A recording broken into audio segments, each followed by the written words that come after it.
नमस्कार दोस्तों, मैं हूं तुषार। मैं आपका बहुत बहुत स्वागत करता हूं मिस्टर टेक विथ एनीथिंग में। तो आज के इस वीडियो में हम बात करने जा रहे हैं यूपीआई के प्रोज एंड कॉन्स, मतलब यूपीआई से होने वाले फ़ायदे और यूपीआई से होने वाले नुकसान के बारे में।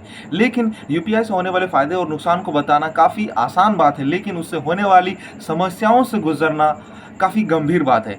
मान लीजिए आप बड़े शहरों में रहते हैं, जैसे कि बेंगलोर, दिल्ली, मुंबई, पुणे, तो आपको वहाँ पर यूपीआई से होने वाले समस्याओं से गुजरना नहीं पड़ेगा। लेकिन आप, जैसे कि मैं जमशेदपुर जैसे शहर में रहता हूँ, यहाँ आपको यूपीआई से होने वाली समस्याओं से गुजरना पड़ता है। जैसे कि मान लीजिए आप टेम्पो से यहाँ से वहाँ आने जाने के क्रम में यूपीआई का इस्तेमाल करेंगे, तो यहाँ उतना यूपीआई का चाल चलन यानी कि उतना प्रचलन नहीं है यूपीआई का।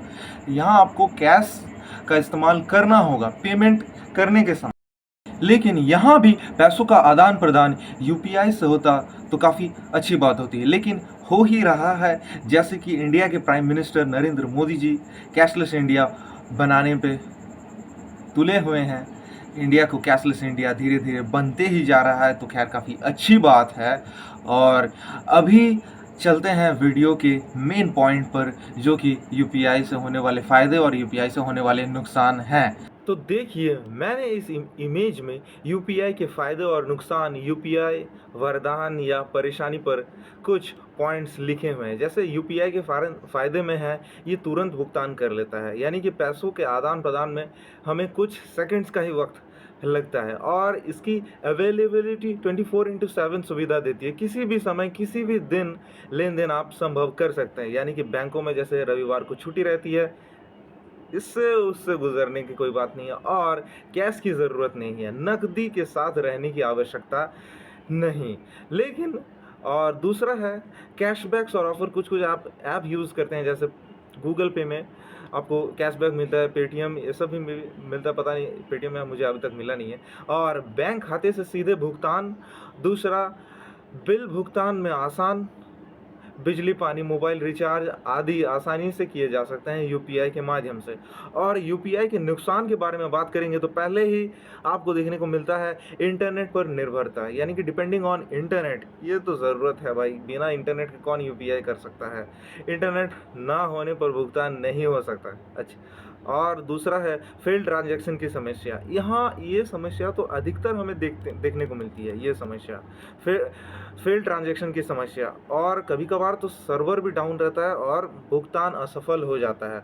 और दूसरा है फ्रॉड और स्कैम का खतरा। यहाँ आप यदि अनजाने लिंक पर क्लिक करेंगे, क्यूआर कोड को धोखाधड़ी से स्कैन करते हुए छो लेंगे, यानी कि क्यूआर कोड पर आप क्लिक करने जाएंगे तो आपका बैंक डिटेल उसके पास चल जाएगा, यानी कि जो फ्रॉड कर रहा है, और आपका बैंक के खाते से पैसा निकल जाने की समस्या देखने को मिल सकती है।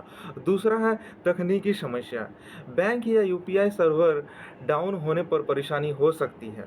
दूसरा है दैनिक ट्रांजैक्शन लिमिट। एक दिन में लेन देन की सीमा कम से कम 1 या 2 लाख तक ही होती है यूपीआई का आप यूज़ करेंगे। और दूसरा, स्मार्टफोन की आवश्यकता होती है। यूपीआई का उपयोग करने के लिए मोबाइल और बैंक खाता होना ज़रूरी है। जी हाँ, तो ये रही यूपीआई के फ़ायदे और नुकसान। यूपीआई वरदान है या परेशानी?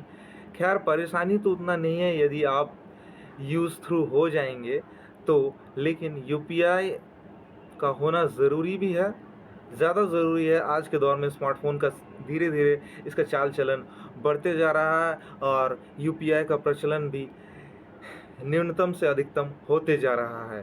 तो इस वीडियो में मैं इतना ही बोलना चाहूँगा कि अनचाहे या अनजाने लिंक पर क्लिक करना बेवकूफ़ी होगी यूपीआई यूज़ करते हैं तो।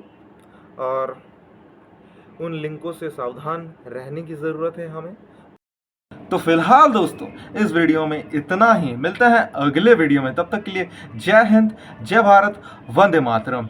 Catch you as in the next one. Bye bye, take care.